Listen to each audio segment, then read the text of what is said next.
Previously on how to plagiarize a game while justifying it with the fact that it's being done anime style, our hero spent too much time putting up the foundation of his game. And even after all this work, it still looks like shit. Furthermore, a viewer left a comment regarding the anime girl that showed up. This single sentence triggered our hero's rage, thus fueling his motivation for achieving the perfect anime game. As you can see, everything in my game is comprised of simple shapes, and I want to get rid of that as fast as possible. Like, seriously, who am I, Danny? First, I had to determine which style would best fit my idea or theme. I want my game to be easy on the eyes. To achieve this, I decided that the art had to have the least amount of detail possible, which is why I ended up going for the chibi style. Now, I've tried that style in the past, but I didn't see the point in learning it, which means I now had to learn how to draw chibi. I first tried drawing from my imagination, but it didn't look like I wanted it to. So I took a few minutes to properly look up some reference images and tried replicating the style as much as possible, while making it my own. After a whole page of doodles, I concluded that it was time to try animating in the style. Now, I've made numerous animations in the past, but I always had the classic scaling problem. And as you can see, it also translated into the chibi art style. After years of never doing it, I finally made sure to make guide reference lines before animating. This helped me a ton, since my animations ran from looking like the word proportions never existed to looking okay, so I decided it was finally time to start making some tests for the running animations. And here's how they ended up looking. At this point, I had put too much work on these so-called tests, so, being the lazy piece of shit I am, I decided to use them as the base for the final animations. But instead of doing the final line art and coloring on Krita, like any sane human being would do, I decided to move everything to Clip Studio Paint. Needless to say that it took a very long time. Also, I decided to leave the character naked to make him look like an anime version of Isaac. Or was I just too lazy to come up with a character design? I don't know, you decide. Anyways, the only thing that was left was putting everything on a sprite sheet and throwing it into Unity. And here's what we have.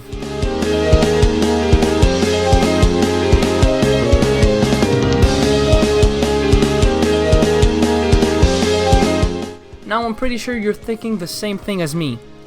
Damn, that boy's thick! Or were you thinking something along the lines of, that animation looking kinda shit? Well, joke's on you, cause I'm gonna keep it like that. I spent too much time on this, I can't not use it. But let's be honest, the character is looking kind of out of place. So, let's fix that. To do so, I first needed to change the map's looks. I had to think of something anime related. I first came up with the idea of themed rooms. For example, a room could be Naruto themed, while the other would be Dragon Ball themed, with the enemies having the same theme too. Now, it was obvious that this would take too much time, so no thanks, I've got a waifu to please. I gave up on this idea and tried to find another one. I focused as hard as I could, using my negative IQ like I never did before, and suddenly, nothing came to mind. I couldn't think of anything anime related. This wouldn't have happened if I had attended school instead of drawing my own hentai to get off to. Wait a second. I've got it! I know what my theme is. Something anyone who's watched a decent amount of anime would think of.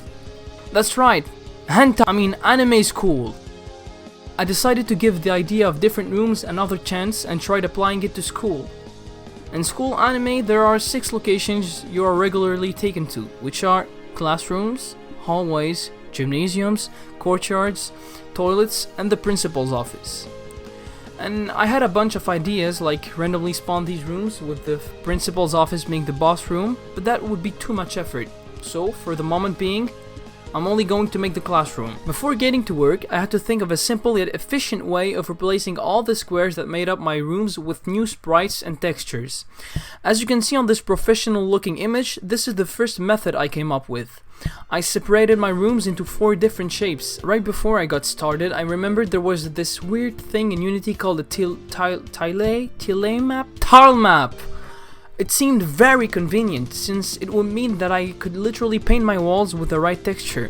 On one hand, I could just straight up draw the shapes I showed you before and add edge colliders, or choose to take a little more time making a tile set for my rooms and have much more control over my levels. The latter would be a good learning experience, since I've never touched tile maps in my short game dev career. So I decided to take up the challenge and give it my best shot. I started by watching videos on how to properly use the tilemap feature of Unity and how to make a tile set. Then hopped on Unity to test a little. I quickly realized how great tilemaps are, without even doing much, so at that point I had more than enough motivation to go on with it. As it turns out, I still had to use the shape thing I had done earlier in order to figure out what to include in my tile set. I started by listing out the elements I needed for each type of room after looking at reference images. After not even half an hour, I was done, and as you can see, it looks like absolute trash. Like really, it's disgusting. I thought I should put a little more effort into it, and also realized that the dimensions for each tiles were too small. I just had to give it another shot. After a lot of hard work, I ended up with this. Needless to say that it's far from perfect, but still better looking than what we had before, so I decided to stick with it for the moment being. Now this is good and all, but now it's the enemies that look out of place. I had to make an enemy that would scream anime. So I opted for, you guessed it, anime schoolgirls. As for the big enemy that gives you the key to the boss room, or should I say the principal's office, it could be something like a teacher. But I'll leave that for the next episode. But wait! Before you leave! Ever heard about communism? I think it's time for you to consider sharing this masterpiece of a video with your friends. Now we can all smash the subscribe button while thinking of it as your respective waifus. I hope I helped you and your friends quench your thirst for anime titties. See you next time.